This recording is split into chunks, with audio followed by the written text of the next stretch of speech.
Assalamualaikum warahmatullahi wabarakatuh.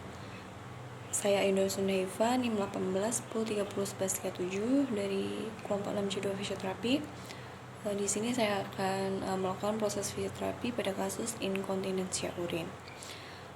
Untuk yang pertama, sebelum kita memberikan pelaksanaan fisioterapi, kita akan melakukan asesmen subjektif dan juga objektif. Untuk asesmen subjektif sendiri, yang pertama itu anamnesis, yaitu kita tanya jawab kepada pasien. Adapun tanya jawab tersebut itu adalah kita menanyakan nama terlebih dahulu, kemudian kita bertanya umur, kemudian alamat, pekerjaan. Setelah data-data pasien kita catat, lalu kita menanyakan keluhan utama atau keluhan yang dialami sekarang. Seperti misalkan, mohon maaf Bapak atau Ibu, apa keluhan yang dirasakan sekarang, atau keluhan apa yang dialami sekarang. Nah, jadi dalam skenario itu pasien mengalami gangguan sering pipis tetapi tidak terasa. Lalu kita bisa menanyakan, sudah berapa lama Bapak atau Ibu mengalami keluhan ini, atau sudah berapa lama sakit yang Bapak atau Ibu alami ini.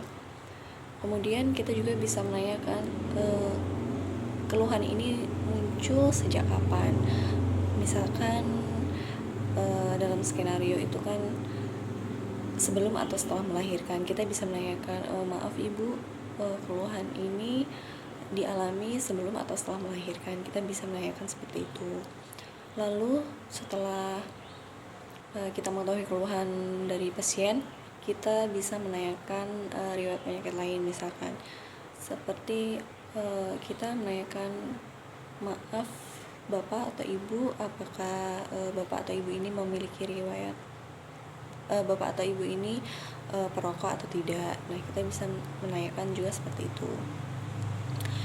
Setelah asesmen subjektif, kita lanjut asesmen objektif, yaitu yang pertama kita melakukan vital signs. Vital sign ini kita mengukur dari tekanan darah, kemudian kita menghitung nadi, menghitung pernapasan, kita mengecek suhu. Kemudian setelah itu kita melakukan IPPA, yaitu inspeksi dan palpasi, auskultasi dan juga perkusi. Jadi dalam kasus inkontinensia urin ini kita bisa melakukan inspeksi di bagian inspeksi pernapasannya. Kemudian kita juga bisa melakukan PFGD atau pemeriksaan fisik gerak dasar, yaitu dengan cara fleksi hip atau mengangkat kaki pasien ke atas. Untuk pemeriksaan khusus pada inkontinensia urin ini adalah dengan perfect exam, yaitu dimana bertujuan untuk mengukur power, kemudian endurance, repetition, serta fast atau kecepatan kontraksi hold relax dari column muscle pada hip pasien. Nah, caranya adalah pasien diminta untuk tidur telentang, kemudian menekuk kedua kakinya atau fleksi knee serta abduksi hip. Lalu kita menjelaskan kepada pasien kita akan melakukan pemeriksaan ini serta meminta izin kita akan memasukkan jari kita ke dalam vagina pasien tersebut. Nah, perfect exam ini caranya kita memasukkan jari telunjuk kita ke dalam vagina pasien, kemudian sedalam 4-6 cm. Kemudian kita arahkan seperti di angka jam 4 dan jam 8. Nah, di arah itu kita bisa merasakan melakukan palpasi pada core muscle hip pasien tersebut. Selanjutnya kita akan melakukan tes power, yang dimana tes ini kita akan melakukan palpasi pada otot core muscle hip pada si pasien. Nah, setelah kita melakukan power, kita selanjutnya akan melakukan endurance, yaitu dengan cara kita meminta pasien untuk kontraksi selama 10 detik dan ditahan selama kontraksi berlangsung, lalu kita beri jeda selama 4 detik. Setelah endurance kita lakukan, selanjutnya kita ke repetition, yaitu kita perintahkan pasien untuk melakukan kontraksi, kemudian relaksasi. Nah selama 10 detik itu, dan di antara kontraksi itu kita beri jeda 4 detik, lalu nanti kita lakukan lagi.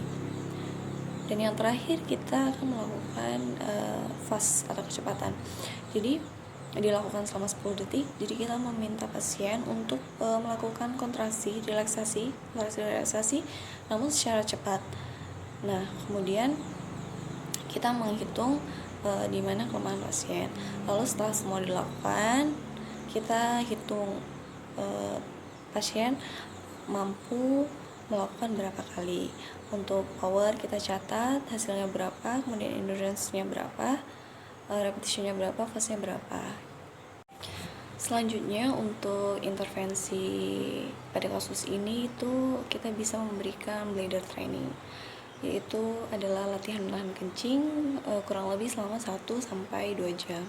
Atau juga kita bisa memberikan electrical stimulation dan juga bridging exercise, yang dimana kita meminta kepada pasien untuk tidur telentang, kemudian tekuk kaki, kedua kaki, lalu kita meminta pasien untuk mengangkat pantatnya dan mengontraksikan otot dasar panggulnya, lalu ditahan selama 5 detik.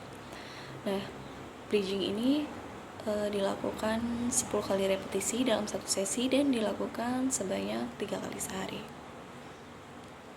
Sekian yang dapat saya sampaikan. Jika ada yang salah saya mohon maaf. Saya akhiri. Wassalamualaikum warahmatullahi wabarakatuh.